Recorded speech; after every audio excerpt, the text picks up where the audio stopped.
뭐 잘 아는 바와 마찬가지로, 현대시 동인이라고 하는 동인이 한국 현대 시사에 차지하는 어떤 위치랄까, 성격이랄까, 이런 것들이 되게 그 이미지 중심이고, 내면 추구의 시세계를 추구했다. 이렇게 얘기되고 있죠.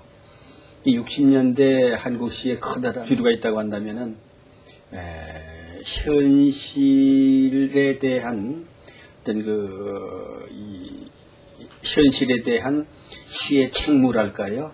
이런 것들을 추구한 그런 일련의 시인들하고 또 시 본연의 미학을 추구한 특히 현대시 동인 같은 게 그런 세계가 되겠는데, 그런 이 시세계를 저 자신이 60년대 후반에 시단에 등단하면서 되게 그런 현대시 동인들이 지니고 있었던 특성, 이런 것들과 대단히 융합될 수 있는 그런 시를 썼었다고 생각이 돼요. 그때 내 시단에 가장 가까운 친구로 지금 서울대학의 오세영 교수 같은 경우가, 그때 오세영 교수도 역시 마찬가지로 그런 내면 추구의 이미지 중심의 시, 이런 것들을 쓰고 있었는데, 자연스럽게 현대시 동인들과 함께 어울릴 수 있는 분위기가 됐고, 또 동인 활동도 함께 지속할 수 있는 그런 계기가 자연스럽게 마련됐던 게 아닌가, 이렇게 생각을 합니다. 그 시는 그것이 어떤 문제든 인간의 삶의 조건이나 인간의 존재 문제에 가장 밀접한 연관성이 있는 그런 것들에 대한 어떤 시인의 어떤 반응이나 그런 것에 대한 시인의 견해, 이런 것이 시를 통해서 표현되는 것이 지극히 자연스러운 일이라고 생각을 합니다. 아시는 바와 마찬가지로 한국의 1970년대 이후 80년대, 90년대라고 하는 것은 한국 사회가 근대화되고 산업화되는 이런 급격한 변화의 어떤 과정을 거쳐왔다고 생각이 드는데, 이런 시기에 하나의 반대급부로 우리에게 다가온 것이 환경이 대단히 열악해졌다는 것. 또 그런 환경 문제가 열악해지면서 생명에 대한 어떤 생태 문제, 이런 것들도 대단히 어떤 위기에 봉착할 수밖에 없었다는 것들, 이런 것이 되게 80년대, 90년대 어떤 문제라고 생각이 됩니다. 제가 이런 환경시나 생태시에 관심을 가지게 된 것은 바로 그런 시대적인 상황, 또 시대적인 여건, 그런 속에서 가장 어떤 위기의식으로 다가온 것이 바로 그런 문제였기 때문에 자연스럽게 그런 환경시, 생태시, 이런 것들에 대해서 지속적인 그런 시를 통한 창작을 시도했던 게 아닌가, 이렇게 생각이 됩니다. 물론 최근에 간행한 시집이 이제 푸른 말들의 기억에서 그쪽에도 그런 무슨 동물 이미지나 광물 이미지나 이런 것들이 다수 등장합니다. 그런데 이것은 또 돌이켜보면은 1970년에 제가 첫 시집, 이건청 시집이라고 하는 것을 간행했는데, 그 첫 시집 이래로 제가 바로 그런 동물적 상상, 특히 이제 동물적 상상력을 주요 모티프로 해서 지속적으로 작업을 해왔다고 생각이 됩니다.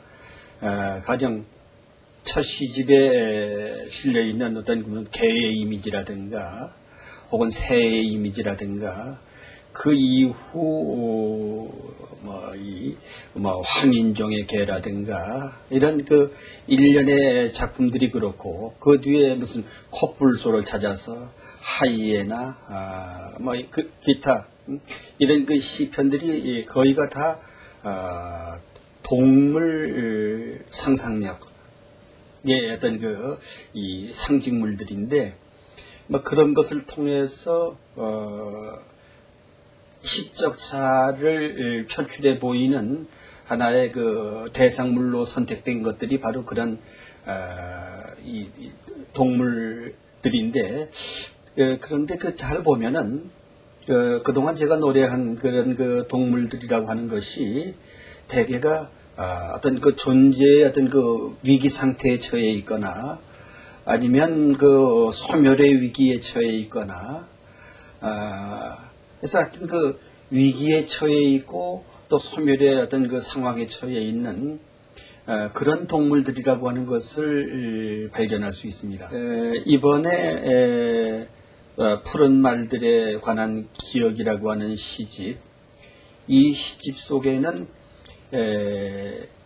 같은 그런 동물 이미지를 노래했다고 하더라도 조금 다른 점이 있습니다. 그 다른 점은 어떤 거냐니까 그 이전의 것들이 이 현실을 강렬하게 투시한다든가 아니면 현실과 강하게 응전한다든가 이런 이 입장이었는데 이것에 그 푸른 말들에 관한 기억에 와서 상당히 그 포용하고 화해하고 받아들이는 그런 그 입장에서 시들이 쓰여지고 있어요. 그건 아마 제가 이제 육신의 나이도 이제 60대 거의 그 중반에 접어들고 하면서 자연스럽게 그런 그 현실과 시적 자아와의 만남을 화해와 긍정의 세계로 아마 받아들이기 시작하는 그런 하나의 그 단초가 이번 이 시집에서 그런 그 화해와 동화의 그런 그 이미지를 통해서 나타난 게 아닌가 이렇게 생각을 합니다.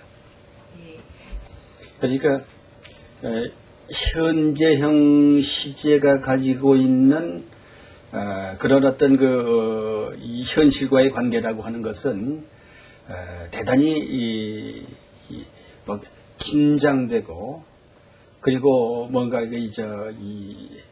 시적 대상과 맞부딪혀서 이렇게 응전하고 하는 그래서 뭔가 리얼리티 이런 것들이 중심이 되는 것이 현재 시제인데 제 시는 지적하신 바와 마찬가지로 주로 과거형 시제 이런 것들이 많이 등장합니다. 아마 그렇게 된 것은 그런 과거형 시제를 통해서 어떤 현실과 자아의 어떤 연결 혹은 그것이 가지고 있는 의미 이런 것들을 하나의 우선 완결된 형태로 받아들이려고 하는 그래서 정리된 형태 완결된 형태로 받아들이려고 하는 그런 의지의 소산이 아닌가 이렇게 생각이 됩니다. 그러니까 그런 면에서 본다면 제 시는 어떤 리얼리티의 시는 아니다 이렇게 얘기할 수도 있겠습니다. 60년대는 우리 한국 신문학사에서 특별한 의미를 갖는 연대입니다. 왜 그러냐니까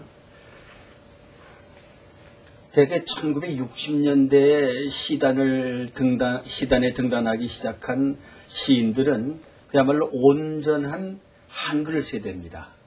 그러니까 한글로 사유하고 우리말로 사유하고 한글로 표기하고 그러면서 그런 식민지적 억압이나 어떤 굴레 혹은 그런 것들이 강요했던 그런 어떤 일어상용의 그런 어떤 굴레로부터 자유로운 그리고 또 이 외국문학에 대한 비교적 외국문학을 자유롭게 흡수할 수 있는 그런 상황에 처해 있는 사람들 이런 사람들이 다수 한국 시단에 주역으로 등장한 시기가 1960년대거든요. 그런 의미에서 그런 그 시가 언어로 만들어지는 예술이다라고 하는 점을 상기한다고 한다면은 본격적인 의미에서 한국 현대시가 현란하게 꽃피기 시작하는 그런 연대가 1960년대가 아닌가 이렇게 생각이 되고 그런 면에서 또 그 시기에 양적으로도 대단히 많은 시인들이 등장합니다. 그리고 지금 60년대에 등단한 시인들이 한국 시의 중견 혹은 그 원로의 자리에 지금 진입하기 시작하는 그런 그 시기거든요. 그런 면에서 60년대가 지니는 시사적인 의미라고 하는 것은 대단히 중요하다 이렇게 생각이 됩니다. 우리 한국 시에서 제가 영향을 받았달까? 그러니까 문학 청년 시기에 아주 그 공들여서 읽었던 그런 그 시집들이 가령 국내 시인으로 얘기한다면 가령 무슨 정지용이라든가 윤동주라든가 혹은 무슨 박목월이라든가 주로 그 언어 문제에 상당히 주력한 그런 시기의 시들을 갖다가 그런 시인들의 시를 즐겨 읽었던 것 같고요. 특히 이제 외국 시인의 경우는 특히 라이너 마리아 릴케 같은 시인의 시에 아주 매혹도 있었어요. 특히 저는 그 릴케의 시만이 아니라 릴케의 산문들이 참 좋거든요. 그래서 무슨 말테의 술이라든가 릴케가 쓴 로댕론이 있습니다. 로댕이라고. 이것은 저는 아마도 한 40-50번은 아마 되짚어서 읽었을 거예요. 거기 작가가 지녀야 할 어떤 그 준엄한 그 작가적인 태도나 혹은 그 작가의 어떤 이 의미나 혹은 몸가짐이나 마음가짐이나 이런 것들에 대해서 아주 서상하면서도 깊이 있게 기술해주고 있거든요. 그래서 릴케라든가 혹은 가령 전 딜란 토마스 같은 시인의 시를 좋아했어요. 그래서 딜란 토마스의 어떤 시들은 암송도 하고 다니고 그러면서 공부를 했죠. 제가 어떤 온전한 개인 창작 시집으로 7권을 가지고 있어요. 하여튼 로댕의 조각을 가지고 쓴 청동시대를 위하여라고 하는 시집이 있습니다만 그것은 출판사의 어떤 청탁에 의해서 쓰여진 시고, 그런데 되게 1970년에 나온 이건청 시집과 75년에 목마른 자는 잠들고, 이것은 되게 20-30대의 그런 젊음이 지니는 어떤 준엄한 어떤 어떤 대상을 갖다가 어떤 준엄하게 바라보고 그것이 지니는 의미를 깊이 있게 통찰하고자 한 그런 예리한 이미지의 시, 이런 것들이 중심을 이루고 있습니다. 그 이후 가령 83년에 망쳤꽃 하나라든가 그 이후에 하이에나 같은, 그리고 그 위에 콧불소를 찾아서, 이런 시기에 오면은 현실의 문제라고 하는 것들과 밀접하게 연관이 되어 있습니다. 근데 저는 1970-80년대 한국의 가령 무슨 민중시나 이런 사람들이 그런 현실에 대해